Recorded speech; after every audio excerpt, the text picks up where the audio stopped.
તો સુરત જિલ્લામાં આજે સુહાગણ સ્ત્રીઓ દ્વારા વડસાવિત્રી વ્રતની શ્રદ્ધાભેર ઉજવણી કરવામાં આવી છે।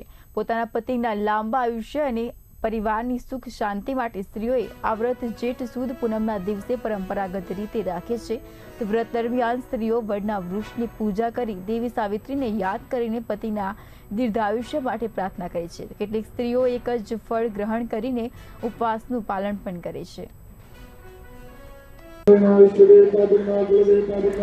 જે પ્રકારે આપણે જે યુવા મહિલાઓ સાથે વાત કરી, આપણી સાથે બીજા જે મહિલા છે તેમની પાસેથી પણ જાણીએ કે આ વ્રતનું શું મહત્વ છે અને તેઓ દ્વારા કેમ આ વ્રત કરવામાં આવે છે। આપનું નામ?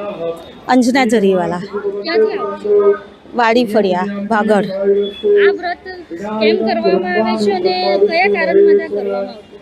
આ વ્રત છે ને પતિના લાંબી ઉંમર માટે કરવામાં આવે છે। જે આ સાવિત્રીએ જે આ તપ કરી અને પોતાના પતિના આયુષ્યની ભગવાનને પ્રાર્થના કરી અને પોતાના પતિનું આયુષ્ય જીવન પાછું લઈ આવેલા હતા। તે રીતે ત્યાંની પ્રથા ચાલી આવેલી છે કે પતિની ઉંમર વધે, આયુષ્ય વધે, તેને માટે સ્ત્રીઓ આ વ્રત કરે છે। અને આજે કેવી રીતે વ્રત રાખ્યું છે તમે? શું શું કરવાનું હોય છે? સવારે પહેલાં તો વહેલા ઉઠીને નાહી ધોઈને આ ભગવાનની પૂજા કરીને પછી અમે અમારા પતિની પૂજા કરીને પછી અમે અહીંયા વડની પૂજા કરવા આવીએ છીએ। હું 32 વર્ષથી આ વ્રત કરું છું અને મને 32 વર્ષનો આ અનુભવ છે।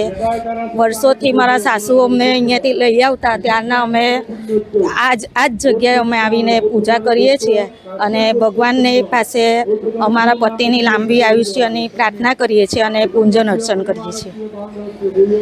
જી, જે પ્રકારે આપણે જે અહીં મહિલાઓ સાથે વાત કરી તેઓએ જણાવ્યું મુજબ કે જે અહીં જે દર વર્ષે સુરતના નાવડીઓવાળા ખાતે વડની પૂજા કરવામાં આવે છે। સુહાગન સ્ત્રીઓ દ્વારા પોતાના પતિના લાંબા આયુષ્ય માટે અને ઘરની પરિવારની સુખ શાંતિ માટે આ વ્રત ખાસ રાખવામાં આવતું હોય છે। જે દેવી સાવિત્રી હતા તેમના દ્વારા આ વ્રત કરવામાં આવ્યું હતું। તેમને યમરાજ પાસેથી પોતાના પતિના જે જીવ પાછો લાવ્યા હતા। ત્યારબાદ જે હિન્દુ સંસ્કૃતિ મુજબ જે પરંપરા ચાલી રહી છે એ પરંપરા મુજબ દર વર્ષે જેઠ સુદ જે પૂનમ આવતી હોય છે જેને વટ સાવિત્રી પૂનમ કહેવામાં આવે છે, આ પૂનમના દિવસે સુહાગન સ્ત્રીઓ પોતાના પતિના લાંબા આયુષ્ય માટે આ વ્રત કરતી હોય છે અને જે પોતાના પરિવારની સુખ શાંતિ માટે વ્રત કરે છે તો જે વડ હોય છે તેના વડની પૂજા કરવામાં આવે છે। તેને 108 સૂતરના દોરા વડે 108 ફેરા ફરીને પોતાના પતિના લાંબી આયુષ્યની તેઓ દ્વારા કામના કરવામાં આવે છે। કેમેરા પર્સન સાથે રશ્મિ રાણા, બી ઇન્ડિયા। જેઠ સુદ પૂનમના દિવસે વટ સાવિત્રી વ્રતનું રાખવામાં આવે છે। જે સૌભાગ્યવતી સ્ત્રીઓ હોય છે, સુહાગન સ્ત્રીઓ હોય છે, જે પોતાના પતિના લાંબા આયુષ્ય માટે આ વ્રત કરતી હોય છે। ત્યારે આજે આપણે સુરતમાં જે નાવડીઓવાળા ખાતે જે મોટી સંખ્યામાં અહીં જે સુહાગન સ્ત્રીઓ આજે અહીં વટ સાવિત્રીનું વ્રત રાખ્યું છે અને પોતાના પતિના લાંબા આયુષ્ય માટે આજે અહીં પૂજા અર્ચના કરી રહી છે। તો આપણી સાથે કેટલીક મહિલાઓ છે, તેમની પાસેથી જાણીએ કે આજે આ વ્રતનું શું મહત્વ છે અને આ વ્રત કેમ રાખવામાં આવે છે। આપનું નામ? ઉર્વશી જરીવાલા, ક્યાંથી આવો છો? માંડરવાજામાંથી। કેટલા વર્ષથી આ વ્રત રાખો છો અને આ વ્રતનું શું મહત્વ છે?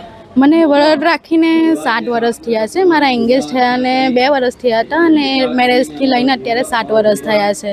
ને આ વ્રતનું મહત્વ એ છે કે માતા સતીએ એમના પતિ માટે લાંબુ આયુષ્ય માટે એમના માટે વ્રત રાખ્યું હતું। તેના લઈને અમે પણ મોટો મહિમા છે, એના લઈને પણ અમે વ્રત રાખીએ છીએ। સવારે વહેલા ઉઠીને નાહી ધોઈને ચોખ્ખા કપડાં પહેરીને અમે પહેલે ભગવાનની પૂજા કરીએ છીએ, પછી પતિદેવની પૂજા કરીએ છીએ, પછી અમે અહીંયા વડની નાવડીઓ વારે પૂજા કરવા આવીએ છીએ।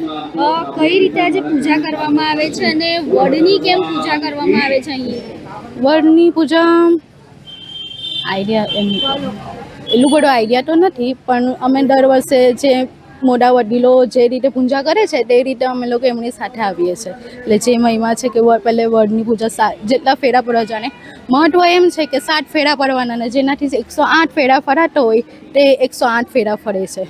પહેલે બધી પૂજા અર્ચના આરતી બધું કરે છે, વડને બધું ચડાવીએ છીએ, પછી મહારાજને જે સામગ્રી આપણે દક્ષિણા આપીએ છીએ તે બધું આપીએ છીએ। એ પ્રમાણે અમે લોકો પૂજા કરીએ છીએ।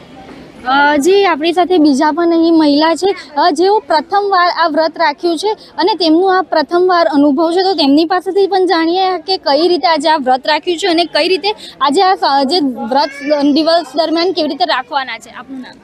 સોનિયા। ક્યાંથી આવો છો? પુષ્પાનગર આજે ક્યાં આવેલા છો? નાવડી વડ. અહીં શું કરવામાં આવે છે? અહીં વડની પૂજા કરવામાં આવે છે. અને આ વ્રત કેમ રાખવામાં આવે છે અને દિવસ દરમિયાન શું કરો છો આપ? વ્રત પતિની લાંબી ઉંમર માટે રાખવામાં આવે છે અને ઉપવાસ રાખવામાં આવે છે આખો દિવસ. ફ્રૂટ એ બધું ખાવાનું આવે છે. આજે વ્રત રાખ્યું છે, શું કહેશો? આજે પોતાના પતિને શું કહેશો? એક્સપિરિયન્સ અલગ ફર્સ્ટ ટાઈમ એક્સપિરિયન્સ અલગ લાગે છે.